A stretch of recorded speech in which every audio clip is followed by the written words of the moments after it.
Hello, and welcome back to Gunfighter Life, the podcast where we talk about gunfighting the right way, with God at the center, with Judeo-Christian values and real-world first-hand experience. As always, I am your host, Michael Melito. First and foremost, I'm a Christian,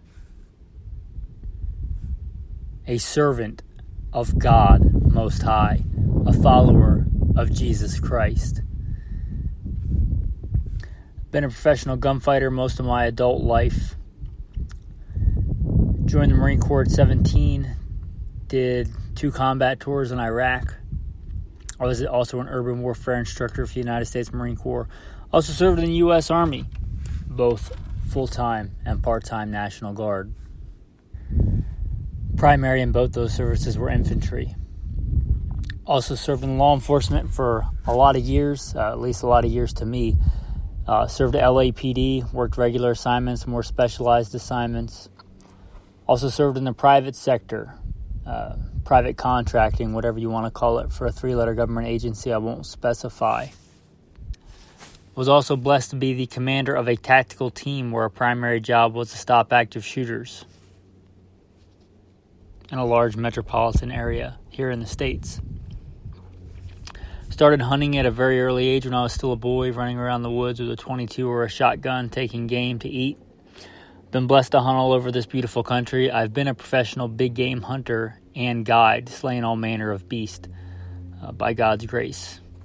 Been blessed to hunt all over this country. Started competition shooting even before the Marine Corps at 17. I been blessed to win more shooting competitions with the talents God's given me than I can remember. State rifle and pistol champion a few times over. But I am a warrior, first and foremost, because God has made me one. I am made in His image. And it says in Exodus 15, the Lord is a man of war. With that, you may have noticed a little bit different format coming at you from the iPhone, the beautiful mountains, somewhere around Sedona. It's a 1.8 million acre national forest that I've bugged out to. Actually bugged out. We had a forced evacuation yesterday. For those of you that don't listen to the Alpha Male podcast, we legitimately bugged out yesterday. Like, there was a forced evacuation order. By God's grace, we got out of there safely. So I'm sitting out here in the sunshine in this little exodus, and honestly rather enjoying it. Reading the Bible, praying, walking around the wilderness. I did a short episode last night after the bug out on the Alpha Male podcast. But today I thought we'd get back to talking about guns. This is Gunfighter Life. I've done a few episodes of the Definitive Guide to. This one's going to be the definitive guide to bolt-action rifles, which you probably know if you read the title. Before we get into that, don't forget to like, subscribe, leave a review on whatever platform you're listening to this to. Hit some stars. A cheap, free, easy way to support the podcast. If you like it, that, from what I hear, will help other people discover the podcast, and that's kind of what we're about here. And this ministry is helping other men be better, whether that's better at gunfighting or just better men in general. So if you want to leave a review or hit some stars for the other men listening, that'd be great. With that, men, let's talk about bolt guns. So I'm not the best gun historian. I'm not a gun collector. But we'll dive into a little bit about the history from what I know off the top of my head here. You know, bolt-action rifles have been around a long time, since the 1800s. I don't know if this is correct, but when I think of the first real modern bolt-action rifles, I think of the Mausers. The Mauser 98 is kind of iconic. I'm sure there were a few models that came before that were basically the same. But the early Mauser rifles, like I said, they came out in the late 1800s. And you can get mad at this if you want, but from my understanding, we basically copied that in the Springfield 1903. We saw what the Germans were making, and we said, that's better than what we have, in the 30-40 Krag that we had at the time. Let's copy that. So we kind of did, and we took their 8mm or the 7mm Mauser, or probably looked at both of them and decided, let's make something similar, a little bit in between, and we made the 30-06. And we put it in the 1903 Springfield, which if you look at it, is functionally about the same as a Mauser. And after the war, we kind of copied that, especially Winchester copied that in what is known as their iconic, the rifleman's rifle, the Winchester, the pre-64 Winchester. And if you look at that, again, functionally the same as the Mauser and functionally the same as the Springfield 1903. And that's pretty much, aside for some metallurgy and machining tolerances and advancements in materials, basically the same as we have today. Now, the Remington 700 came along. It kind of cheapened manufacturing, kind of made a good rifle for a lower price point. That's why Winchester changed their design and kind of copied it. But anyway, that modern bolt-action rifle has been around, let's say for argument's sake, since the late 1800s. And today, we could categorize bolt-action rifles in a few different ways. But how I'm going to categorize them is tactical, whether that be military practical or police practical, hunting, practical, and precision. Now there's a lot of little subcategories in there, varminters and whatever else. Let's talk about some of the big ways that bolt actions operate, because they're not all the same. They pretty much function basically the same, but there are some differences. If you're not super familiar with bolt action rifles, you've only ever been around the AR-15 and the Glock 19 kind of world of shooting. There are the cock on open and the cock on close.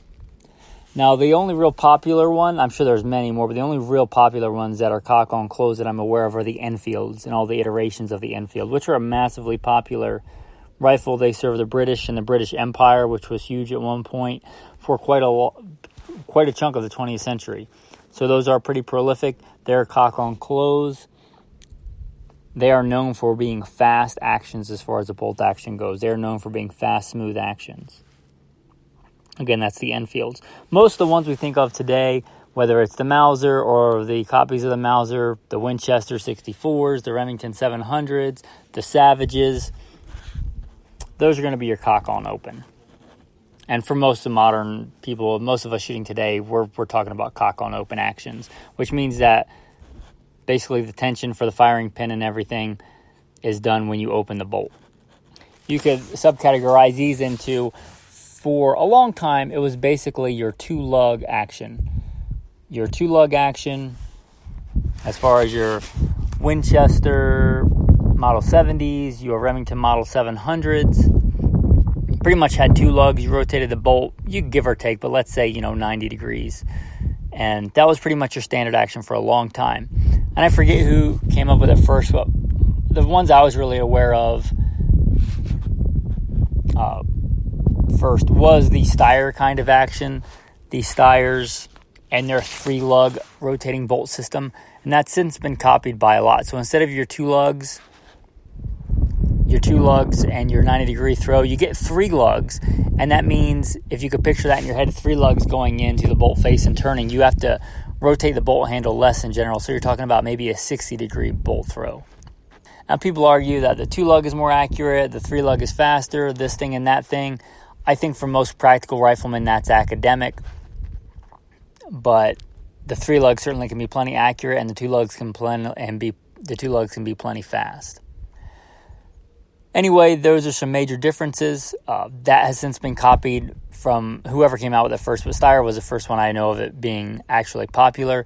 But lately, if you look at the Ruger Precision Rifle, which is kind of a copy or a beefed up, more expensive version of the Ruger American, those pretty much use the same three-lug rotating bolt.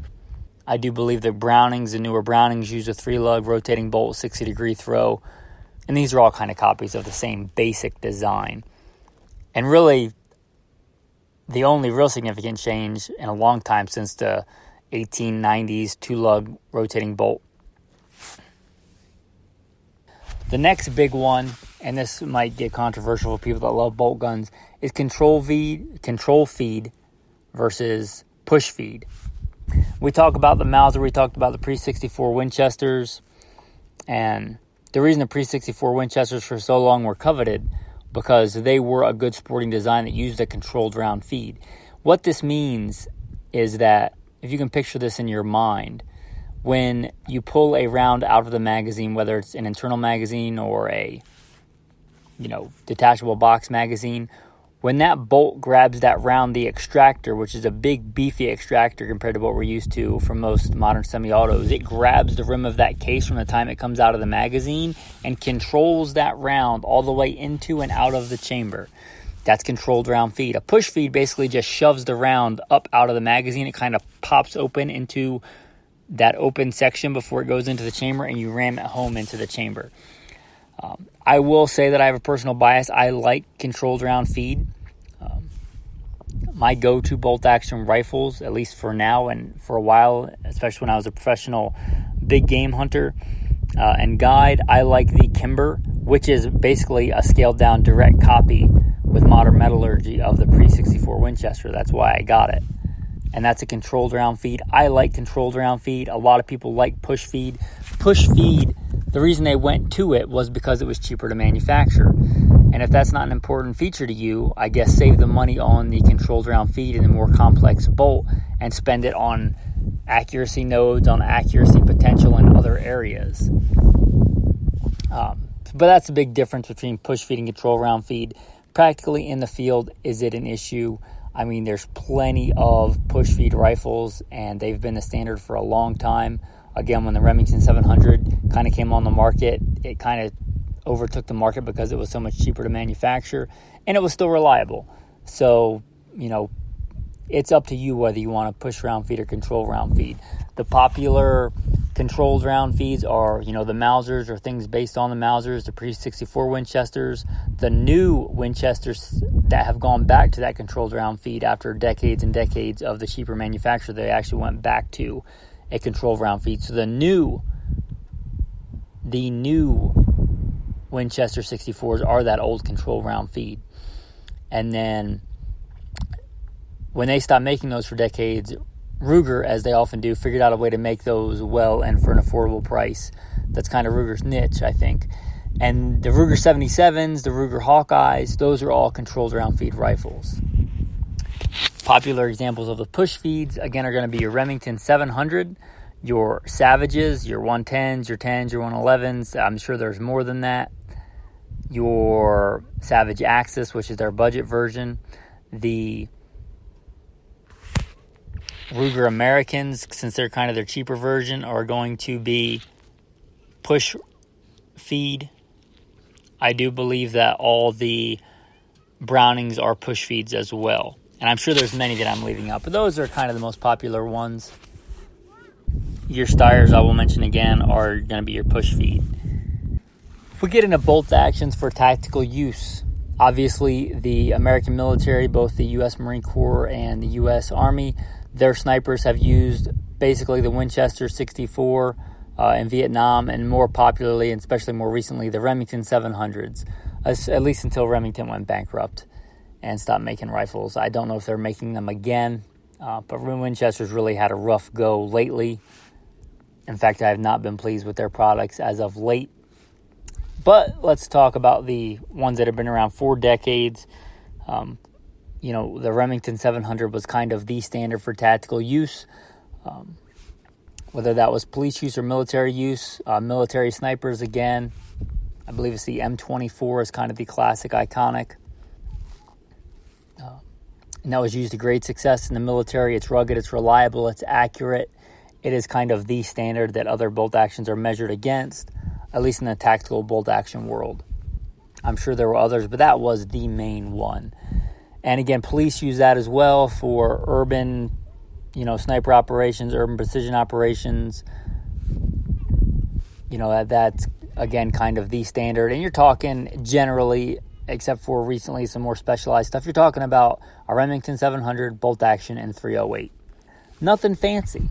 A lot of times what you would get at the sporting goods store, at a good gun store, is probably better, and you can get mad at this if you want, but it's probably better than what the American military sniper had for a long time. You can get far more accurate, far more custom barrels, better actions based on the Remington 700 than the Remington 700 action itself. And by better, I mean like more precise, more accurate, better tolerances. But don't think that you need something fancy. The the Marine Corps sniper, the Army sniper, they're good because of their training, not necessarily because they have the best tools, but they have sufficient tools for the job and they train hard. But that's your tactical bolt-action rifles.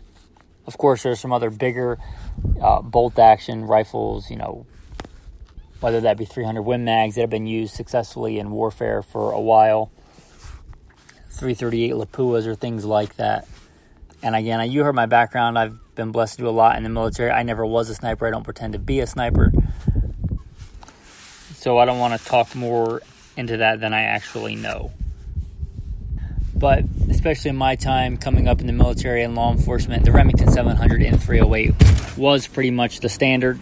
I know there's a lot of hoopla today about the 6.5 Creedmoor, and I like the 6.5 Creedmoor. It took me a while to warm up to it because I figured it was a new fad cartridge. But do you feel like practically for most practical distances, and this is going to get heat, whether that's hunting or tactical applications for most ranges, the difference is kind of academic. Yeah, the 6.5 has a little bit less wind drift and a little bit less drop, but it also has a little bit less payload. It does have higher sectional density. If you ask me, the best all-around tactical cartridge, I would say the 6.5 Creedmoor probably has a little bit of an edge, but economy of scale and affordability of practice still really goes to the 308. And you got to ask yourself, is it better to have a slightly better cartridge on paper or a cartridge you can practice and train with more for the same amount of money and budget? Getting into practical rifles. And practical can mean a lot of different things to a lot of different people, but I would say for the average armed citizen, sorry guys, I'm doing this outside, it's kind of windy. Hopefully it doesn't come through in the audio, but it's a beautiful, beautiful, glorious day. The heavens declare the glory of God, and the firmament shows us his handiwork. But a practical rifle can mean a lot of different things. But let's say for the average armed citizen, the average militiaman, modern militia, well-regulated, trained citizen, a practical rifle would be one that could be used either for defense or for putting food on the table. And for that, I'd say pretty much any standard Remington, Winchester, Savage, center fire bolt-action rifle. Most commonly chambered in 30-06 or 308, 270, 6.5 Creedmoor, and a slew of others that I'm probably going to upset people if I leave out. But there are so many. But any good center fire, let's call it big bore, 6mm and up. The 243 would be another iconic one of my personal favorites. But any of those cartridges capable of taking deer-size game, medium-size game to even larger. Pretty much everything in the world has been hunted successfully with 30-06. So a good practical rifle, any of those with a good either set of iron sights, which is hard to find nowadays, sadly, on a good bolt-action rifle, but with iron sights and a good optic. That classic 3-9, whether that's a Nikon or a Weaver or a Leopold, or more recently on the market, Vortex. But any of those with a good solid optic and a good solid mount that your average well-trained American citizen can go out and take game at reasonable ranges and maybe have as a truck gun to dispatch a coyote, or hopefully never needed, but if needed, can be pressed into a defensive role. Do I think a bolt-action rifle is in any way as good for most practical defensive encounters as a semi-auto? No, of course I don't. There's no military in the world today, no major military that sends their military into battle with bolt actions. And people that love bolt actions can get mad at that, but it's true. If I shipped you over to Iraq right now, would you rather have an AR-15, an AR-10, or a bolt-action Enfield or a bolt-action Remington 700? And again, there are niche applications, but if you're not a sniper, that doesn't really apply to you. But it's far better in a defensive encounter in a lot of ways, if that's the rifle you have and you know how to use. Because thankfully, as far as things have gone downhill in America recently, we still aren't at the point yet where there's fighting in the streets, at least mass fighting in the streets. So a practical rifle for a practical American, I would say, still more likely that you're going to have to put food on the table. Still more likely that you're going to carry it in your truck or whatever for dispatching a coyote, or you just want to go out to the range and master the discipline of being a good rifleman, which I think is a noble goal for any American or anybody listening around the world for that matter. The right to keep and bear arms is not granted by the Constitution. I believe the right to self-defense is granted by God, and it's guaranteed by our Constitution. But realize that if you live anywhere else, I believe you still have those rights. Have just been taken away, for lack of a better way to put it. But what bear or mountain lion or even mouse, for that matter, wouldn't defend its family? Anyway, I'll get off that soapbox and get back to bolt-action rifles. But a good practical rifle. And again, that would be any good bolt-action rifle, whether you want a push feed or control round feed or a 2-lug or a 3-lug.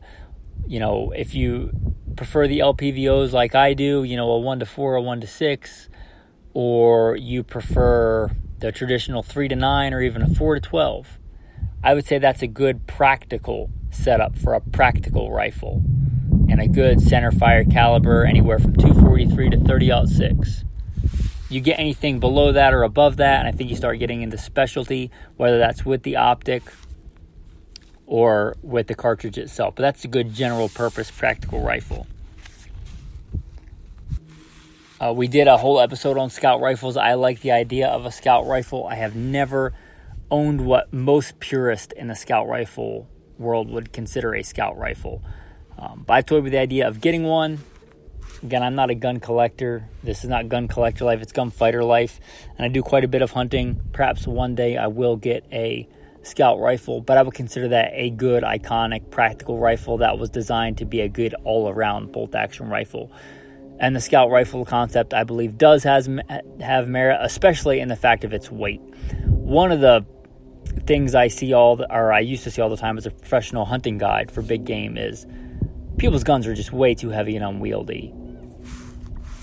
But anyway, the scout rifle would definitely fit into that practical rifle concept. If you want more on that, listen to the scout rifle episode, a great episode with a very good guest and a Patreon of this podcast, a patron of this podcast. The hunting rifle, getting away from the practical basic hunting rifle, you have a lot of different subcategories. We have the varmint rifle, and we did a whole episode on varmint cartridges, but varmint generally you consider 308 and down. 308 would be on the very top heavy end, but generally 308 loaded with lighter than average bullets, 130 grain, 110 grain. Certainly a good varmint cartridge. But when I think of varmint cartridge, I think most iconically of the 223. I know it's a military round now in the 5.56, but it was designed as a varmint cartridge. It really excels as a varmint cartridge. But you're talking about a lot of times a heavier barrel, a smaller round. A lot of times deer hunting gets rare, especially if you're a decent marksman, to have to shoot more than twice. But it's not uncommon to shoot as fast as you can load magazines in varmint hunting, especially if you're talking about prairie dogs. You can just see almost figurative waves of those moving on the ground. So as fast as you can load, you can shoot. And a heavy barrel kind of helps with that for a couple of reasons, which we won't get into today. But a varmint rifle in general is a heavier barreled rifle and a smaller caliber with a more higher magnification optic. I said your practical rifle is going to stop at 4-12, I believe, or 3-12 is probably more common nowadays. But your varmint rifle really starts there. That would be your low end. A 3-9 would be a minimum. A 4-12 would be kind of at your minimum range. And you could go up to 15 power, 20 power, 24 power. And the reason for that is that your targets are smaller.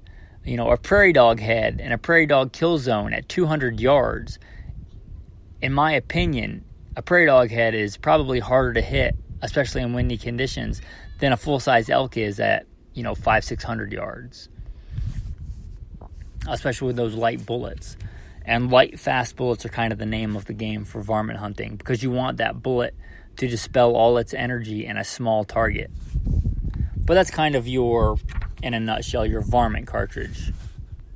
You get into on the other end of the spectrum, you get into your dangerous game bolt-action hunting rifles. And bolt-action hunting rifles, except for the classic double rifle that most, I would say the average Joe American is not going to spend $50,000 on a nice double rifle or a drilling. for dangerous game hunting. But a good bolt action big bore rifle is kind of the everyman's dangerous game rifle. And in this, I'm talking about the above 30-06, your 375 H&H, your 375 Rugers, your, one of my favorites, the 35 Whalens. And it gets just crazier from there, your 416s, your 500s, but a big bore dangerous game rifle. These are generally topped with a lower magnification, an LPVO or a fixed lower power scope, and good backup iron sights. They're kind of iconic on dangerous game rifles, and I wish they were still prevalent on your average rifle. I think the average rifleman should know and master the ability to get hits at hundreds of yards with iron sights. But your dangerous game bolt action rifles, again, kind of its own little niche away from the most practical, what I would consider practical rifles. But they do fill a niche. In America, commonly for moose hunting, for brown bear hunting, and for trips to other continents, most notably Africa. You could even consider like big game, like buffalo and things like that. Another aspect of bolt action rifles and where they really excel is precision.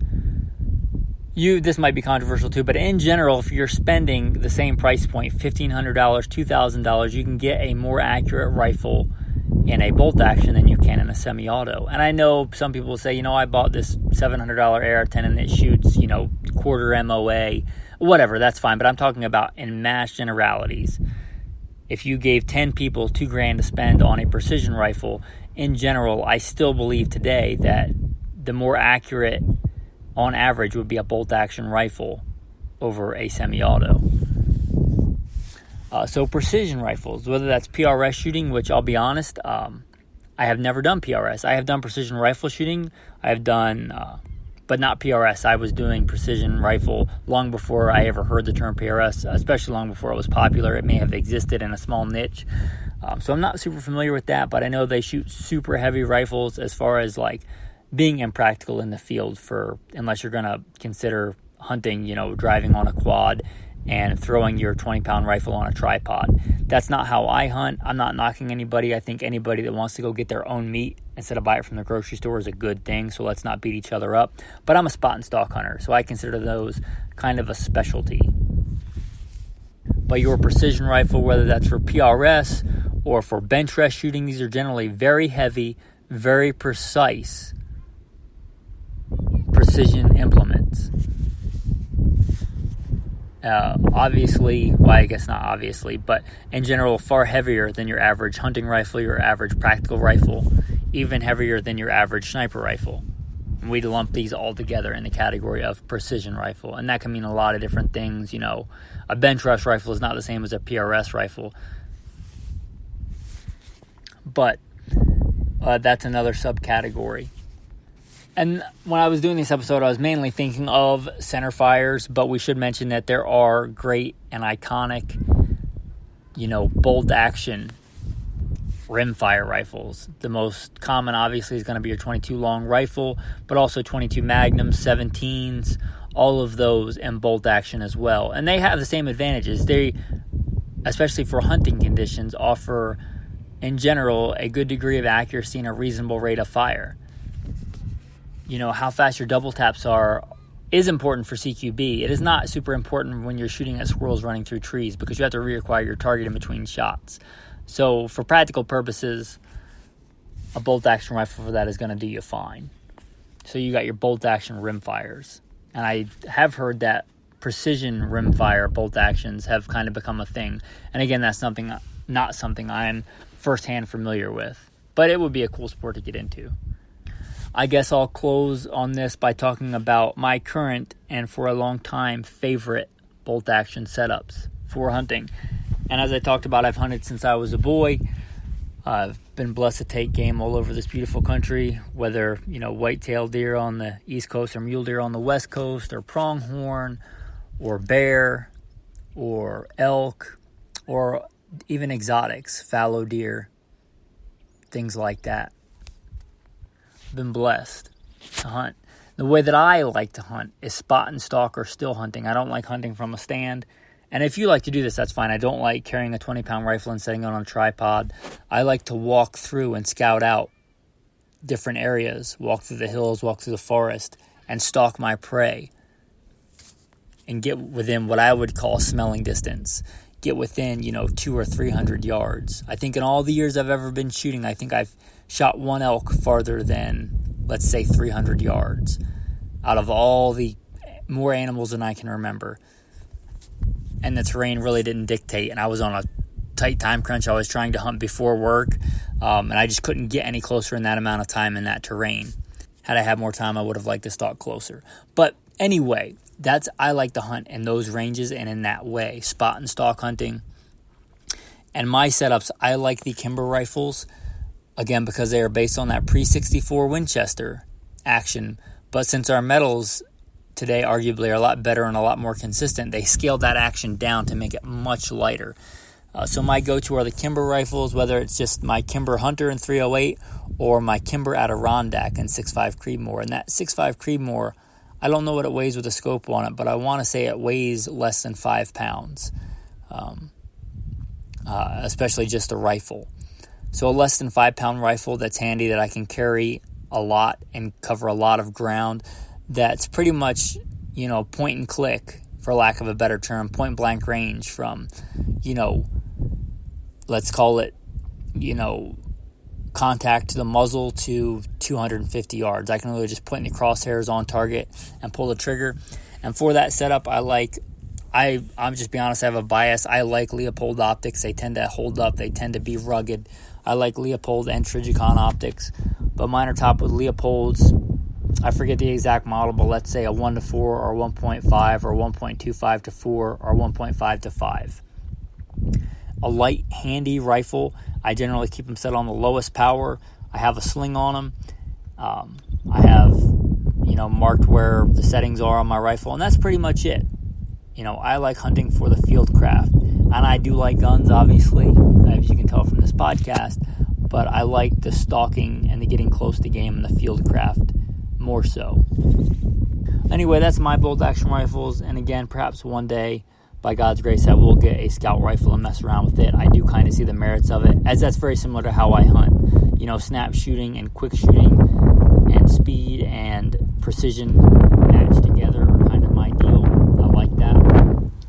If you like it, that's fine, but I generally don't like the kind of shooting where it's so far away and it's so much about the gear and the rangefinders and the clicks and the adjustments that it gets more towards the math end of shooting. And shooting entails both math and art. I guess you would call science and art. But I like the shooting that is more towards the art of it. Much more about the feel of the rifle and the pairing of the man and the rifle, more than setting it on a sandbag rest and doing how many clicks and how many MOA at this distance and this ballistic coefficient. Nothing wrong with that. That's just not my favorite thing to do. Certainly many good shooters would gravitate more towards the other side. They like knowing how many clicks it's going to be and having the right ballistics chart and all that stuff. And that stuff's great. Like I said, that's just not my favorite. Still valuable. With that, man, I hope you've enjoyed today's episode, the definitive guide to bolt action rifles.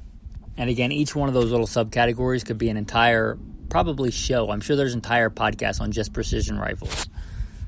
There might be an entire podcast on just varminting and varmint hunting.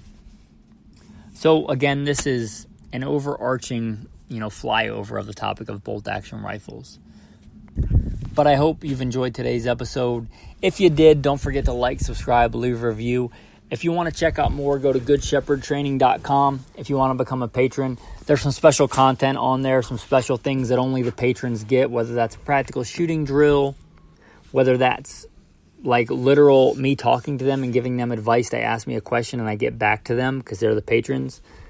If you don't know, for years, if you're a newer listener, for years, this podcast was done at a loss, out of my own pocket, and I would do maybe a few episodes a year. And now I do a few a week, hopefully, by God's grace, most weeks. And that is because there's a far cry from when I'm doing it out of my own pocket and it's costing me money, from when people are contributing and paying me to do something. I feel that it's my job to do it because I'm getting paid for it. Kind of the definition of a job. I'm getting paid for a service. So if you like this content and you like listening to one or more a week, and especially if you count the different podcasts, the Alpha Male podcast and Simple Man Sermons, several a week.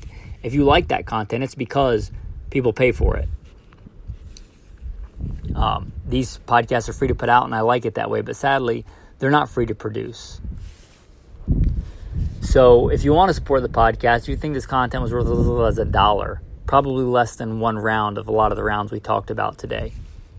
For that little, you could be a Patreon.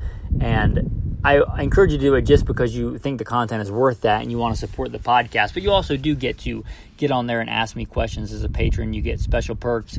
For instance, the bug out that I just did, that whole time I was updating the patrons, hey, by God's grace, we're safe. We're bugging out right now. Here's where we are. And I share all that with the patrons first because they support the podcast, so I like to support them and help them out. I share with them, good bug out locations. Share with them, again, practical shooting drills. Well, again, if you want to be part of that, go to goodshepherdtraining.com. There's a Patreon link on there. There's also some cool pictures if you want to visualize stuff that I'm talking about today, past hunts, pictures and things like that. Again, goodshepherdtraining.com. With that, the tactical tip of the day. And this...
The tactical verse of the day will come to us from Revelation chapter 5.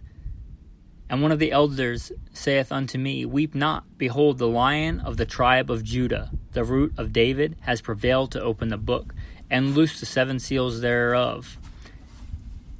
And I beheld, and lo, in the midst of the throne of the 4 beasts, and in the midst of the elders stood a lamb, as it had been slain, having 7 horns and 7 eyes, which are the 7 spirits of God, sent forth into all the earth. With that, men, I want to say thanks for listening to this episode of Gunfighter Life. Have a blessed day.